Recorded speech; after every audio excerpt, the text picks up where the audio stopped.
There has been an epidemic going on where people are not focused on starting real businesses, actually providing value to other people, whether those are businesses that you're selling to, whether those are consumers you're selling to. That's what a business is. You provide value, you get paid for the value you provide. Over the past year, 2 years, 3 years, yes, this has been happening all the time, but I feel like everyone is focused on the next gimmick or these methods or these little side things to make money. Whether they're an agency owner, your business consists of 3 rev shares or it consists of 8, retainers. It's not a real business. There's nothing compounding. For example, if you have an agency, if you're not constantly acquiring new deals, it's not a company. It's not a real agency. That means you're capped somewhere. That means there's a leak somewhere. That means you need to fix something internally so you can constantly be acquiring new deal flow. If you're in a position where a single client can be the difference between 50% of your monthly income, that's not a leveraged position to be in. That's not a real business. You are just a person. You're a glorified 9-to-5 person. You're a slave. The only thing worse than working a 9-to-5 is working a 9-to-9, but you're not making any money. Or working a 9-to-9 indefinitely.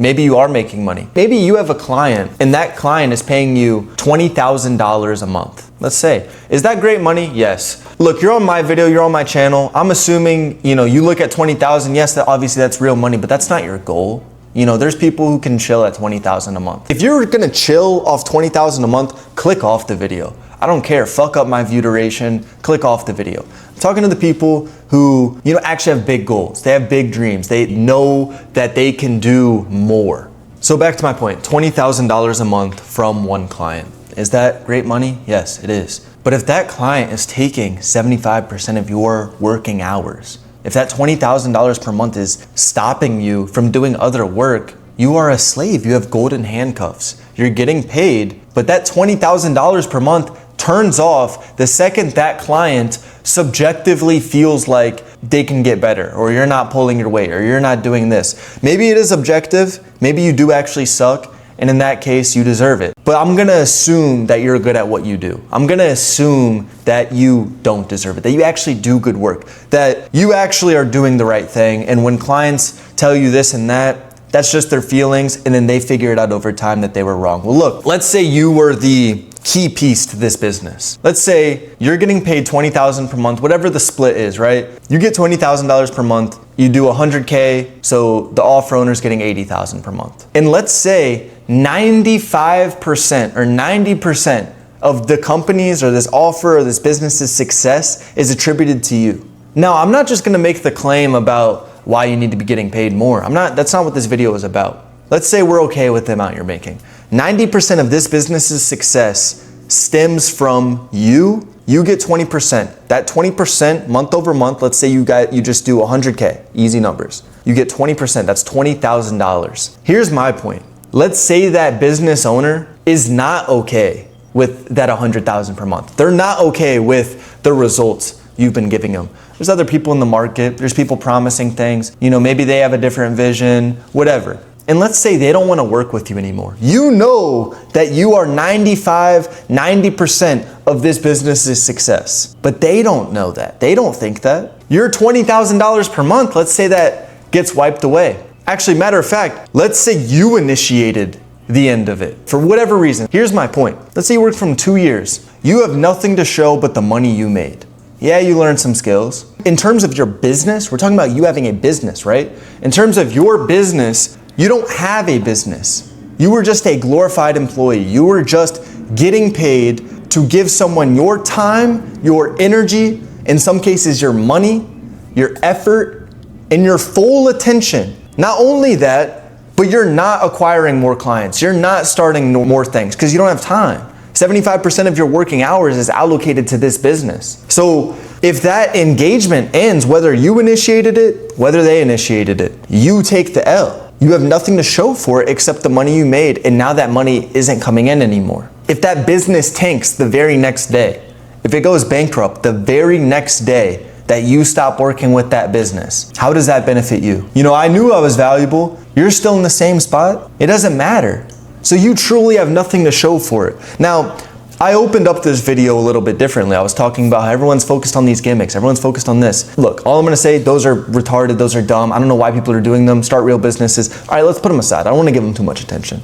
I wanna talk to the people who are unknowingly doing a gimmick, or they think they have a business, but they don't really have a business. The scenario I just described is your typical agency owner, whether that's in the info space, whether that's a media buyer in marketing, or whether that's, like ads or sales or anything where you have clients. Maybe you're a real estate agent, you're a service-based business. If you don't have internal infrastructure, if you don't have real bones to your business, if your business, like cool, you have a name, you have a logo. If all that remains is just a guy that is doing work for people, it's not a business. You are just an overworked, overvalued, glorified employee. You're getting paid for just slaving away. It's not a leveraged position to be in. It's not a real business. I know this because I was in this position. I ran an agency, very successful, made a lot of money. I just got to a point where I really sat there and I thought to myself, why am I providing services to these other businesses? Again, I'm just being truthful to myself, right? My own subjective opinion.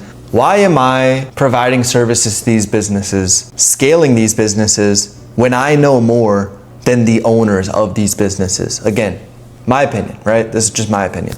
Why would I do that? Is it because I'm scared to do it on my own? Is it because I just have like limiting beliefs that I don't think I can start something of my own? And so, that thought was kind of lingering, but then it got more intense because I started realizing that I have nothing to show for this business. I started realizing that this business is not a business. I'm just a person providing a service in exchange for currency.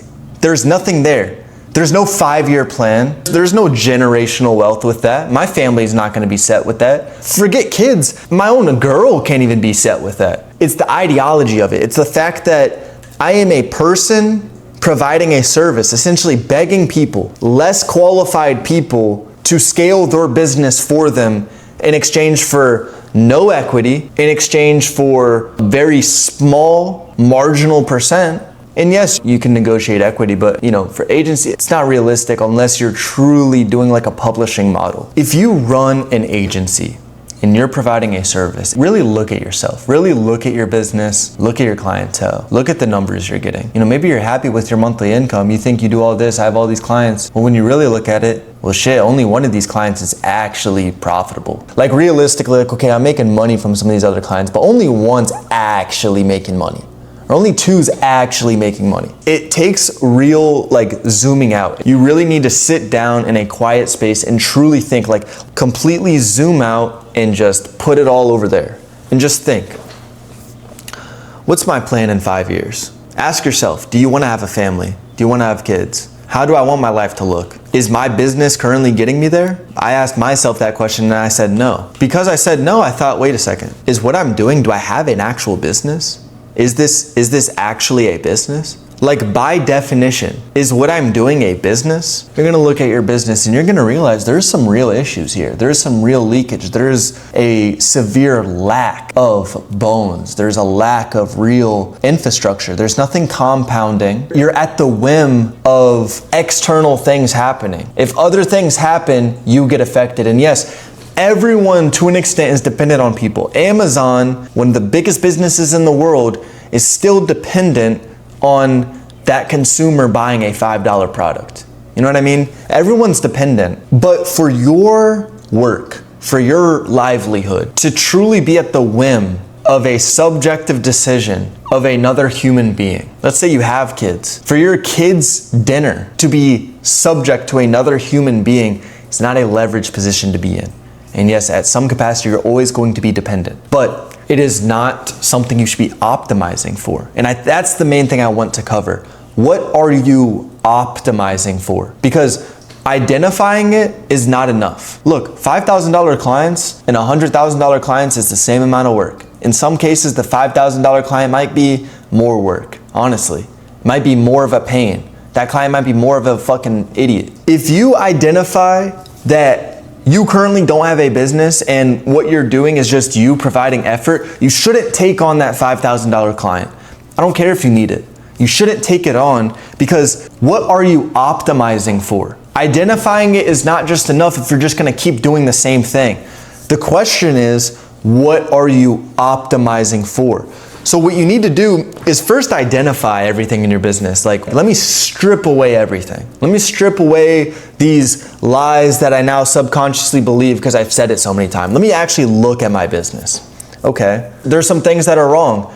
You need to figure out how you can turn this conjunction of time and effort. It's not a business, it's just a bunch of time, effort, a little bit of money. You need to look at that mess and you need to figure out, how can I turn this into a business? When you identify, or when you figure out, or at least get a plan of how you can turn that into a real business, you then need to start optimizing for that. If there is short-term uncomfortability, if you need to drop 5 clients that don't make you, like, seriously, like, when you really look at it, they don't actually make you money, they don't actually profit, drop them. Embrace that uncomfortability as soon as you can and start optimizing for what you know you should be doing right away. There's no point in identifying something and not immediately optimizing for what you know is right. You need to unapologetically start optimizing for what you are working towards, for your goal. I know this is a little bit of a rant style, you know, there wasn't too much structure in this, but this was something I wanted to give to the world,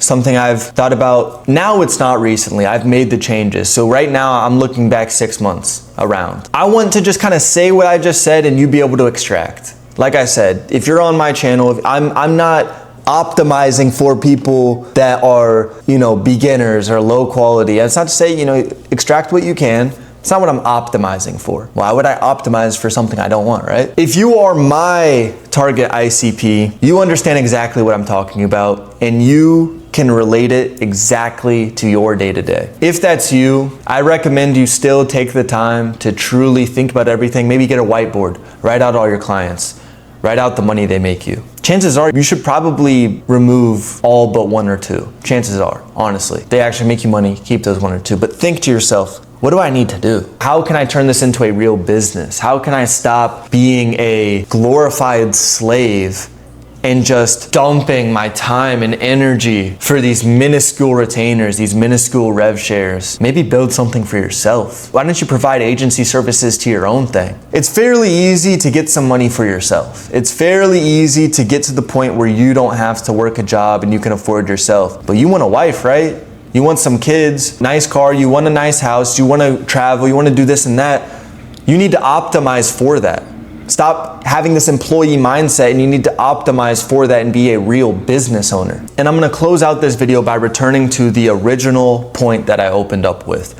I don't understand why everyone is starting these gimmick-based businesses, why people aren't starting real businesses. If you are a beginner, do whatever you need to do to get some money in your pocket. It doesn't matter. You don't have the luxury to really listen to what I'm saying right now. You need to just make some money. But if you've been making money, if you're in that stage where you're doing anything you can do to make the money, don't do it for too long. Remember what your goals are. Remember what you actually want to do. What's your 1-year plan? What's your 3-year plan, 5-year, 10-year, 20-year plan? Start optimizing for it now. Once you realize it, once you identify it, start optimizing for it now. I'm gonna leave it at that. You can like, you can subscribe, you can hit me up on IG, whatever you want. I'm leaving it at that. Start optimizing for what you want now. Don't tell yourself what you want and then do something else.